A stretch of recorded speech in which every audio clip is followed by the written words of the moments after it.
Eh bien, rebonjour à tout le monde. Vous n'y échapperez pas cette année non plus, donc un tout petit coup, quelques phrases sur le centre de documentation d'Actalia que j'ai intitulé cette année 2 en 1, parce qu'en fait c'est du 2 en 1.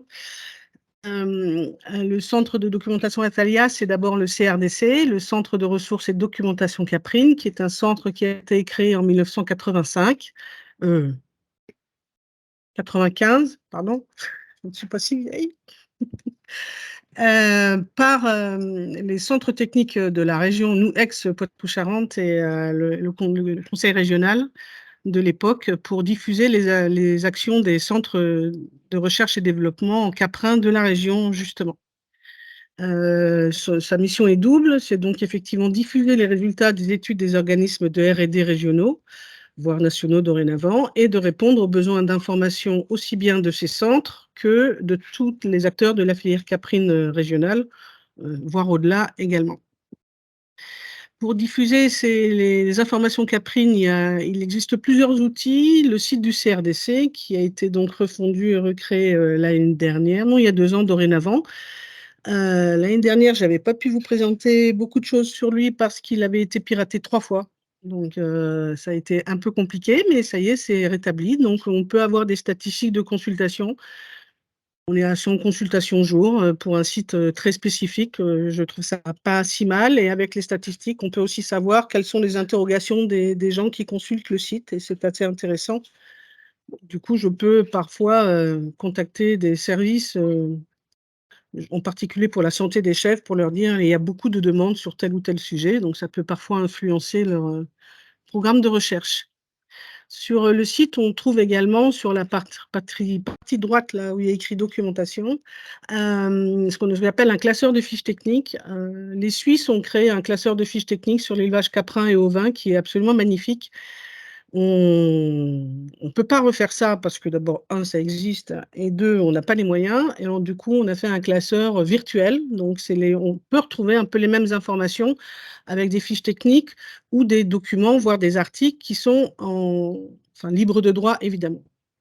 Voilà. Et donc, dans chaque page du site Actalia, du site CRDC, pardon, vous trouvez classés thématiquement des articles à disposition.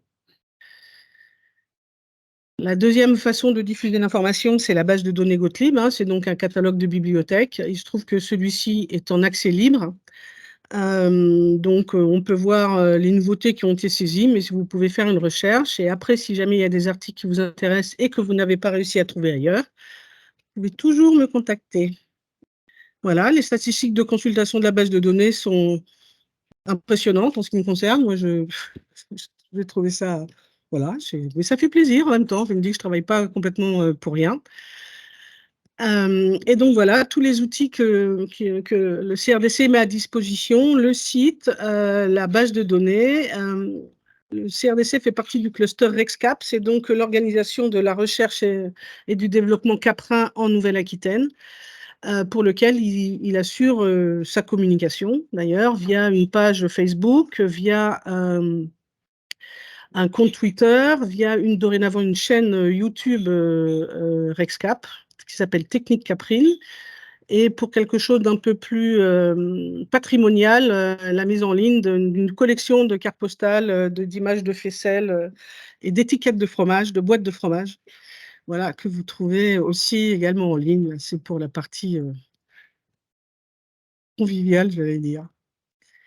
Et le deuxième activité de ce service de documentation, eh ben, c'est bien sûr le service veille documentation d'Actalia, avec des outils un peu identiques. Donc, une base de données Yaline. Alors, Yaline, du coup, c'est agroalimentaire. Donc, ça couvre tous les thèmes. Yaline, ça vient de la base de données du ministère de l'Agriculture qui avait été créée en 1963, qui est passé d'abord au ministère de l'Agriculture, puis à un moment donné à Adria Normandie. Et comme il fut un temps, nous avons fusionné avec Agria Normandie, et ben voilà, c'est arrivé à Surgères. C'est une très grosse base de données, hein, il y a plus de 200 000 références, et vraiment, c'est vraiment multithématique. Alors, l'intérêt de la base de données Yaline, c'est qu'elle est francophone. Donc, tout est traduit. Donc, pour les gens qui ont des petites difficultés avec l'anglais, l'allemand, le japonais et d'autres articles dépouillés, c'est tout traduit en anglais, les résumés en français et les résumés sont faits en français. Un compte Twitter, d'ailleurs ce matin, enfin, si vous êtes sur Twitter, voilà, il y a déjà 2 posts qui sont partis ce matin. Une page LinkedIn, une chaîne YouTube également, où vous retrouvez les journées techniques qui sont découpées par thème, hein, par intervention. Un site Actalia. Et on en a parlé un tout petit peu tout à l'heure. Romain s'occupe de la documentation fromagère résumée. Il s'agit donc de publications 3 ou 4 fois par an et de résumés commentés d'articles scientifiques sur la technologie fromagère. Et du coup, c'est en français également. Donc, et ça permet d'être au courant des principales vraiment publications scientifiques pertinentes et innovantes parfois, qui sont vraiment regardées à la loupe par Romain et ensuite diffusées. Et la DFR, ben, si ça vous intéresse, vous vous adressez à Romain. Dans le document que vous avez une photo d'une des dernières fiches qui est parue, je pense, dans le document que vous avez. Donc, adressez-vous à Romain, c'est lui qui s'occupe de tout ça, qui fait tout le travail et s'occupe aussi des abonnements, je pense. Voilà, ça c'est la photo de la base de données Aline. C'est pas très très beau, mais ça va le devenir. Et une avancée, j'espère que j'aurai dès cette année, mais ça demande un peu de développement. Il y aura une possibilité de faire des recherches en utilisant aussi le chat GPT pour avoir ensuite des connaissances, enfin voilà, obtenir des synthèses de choses qui sont dessus. C'est en cours.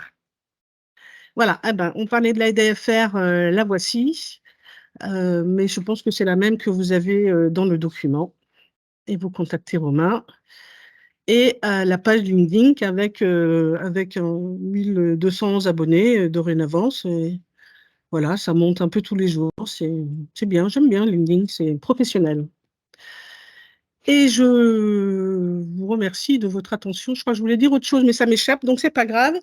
Les actions du CRDC bénéficient de l'aide de la région Nouvelle-Aquitaine depuis le début et dorénavant via le FEADER et également de l'interprofession caprine régionale, le BRILAC, pour ces actions avec les étudiants du lycée agricole de Maine. Je vous remercie.